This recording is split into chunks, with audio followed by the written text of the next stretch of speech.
Hello everyone, and thank you for joining me today at the Studio Theatre here right in the heart of Edinburgh. I'm Duncan Hendry and I'm very proud to be chair of the wonderful Longhair Theatre Company who will be presenting their new production An Unexpected Hiccup here at the studio at the end of October. As some of you may know, Longhair is a company of learning disabled actors.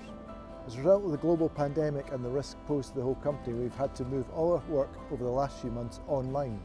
You may have spotted some of our projects such as The Bus Stop or Longhair Reviews.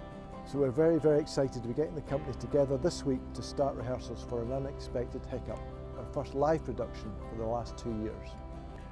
And that's where we really need some help. Because our actors need extra support and because of all the extra safety measures involved, it will take a bit longer and cost a bit more. In the coming weeks you'll hear from our actors, director Maria Ola, our support team and our co-producing partners Plutot La Vie. I'm sure you'll be impressed by what you hear and their commitment to produce exceptional work. If you can, please consider supporting us in producing An Unexpected Hiccup. You'll find all the details on our crowdfunding page below. Thank you very much.